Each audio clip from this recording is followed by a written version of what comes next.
Hello gas, অবস্থা প্রচণ্ড খারাপ। সো আমরা এগোচ্ছি না সামনের দিকে, বিকজ রাস্তার অবস্থা জানি না। এইসব এইসব পাহাড়গুলো দেখো, অবস্থা পাথরগুলো এখানে আছে, এসব পাথরের উপর দিয়ে গাড়ি চালাটা প্রচণ্ড রিস্ক হয়ে যাচ্ছে। তো আমরা ডিসাইড করলাম কি আমরা এখান থেকে বাইকটাকে রিটার্ন করে নিচ্ছি।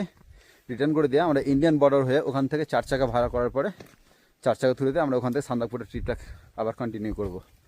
সো এখন পর্যন্ত এটাই প্ল্যান রইলো। নেক্সট আর প্ল্যান চেঞ্জ হতে পারে, কি হচ্ছে না কি হচ্ছে, এবং সঠিকভাবে আমরা হোটেল আবার রিটার্ন করতে পারছি কিনা সেটাও দেখে নিই। বিকজ রাস্তা ভাই খুবই খারাপ হয়ে দেখো, রাস্তা বসতেছে না, রাস্তার যে সিচুয়েশান হয়ে আছে হেভি খারাপ ভাই, হেভি খারাপ। কন্টিনিউ বাইক স্লিপ মারছে, আর আবার ওই আমার বাইক রেখে যেতে গিয়ে আমার তো অবস্থা আরও খারাপ হয়ে যাচ্ছে। কী হবে ওখানে পৌঁছাবো, চলো আস্তে আস্তে হাঁটতে হাঁটতে পৌঁছাই। আর তার সঙ্গে প্রচণ্ড হিসেবে পেয়েছে ভাই। Let's go.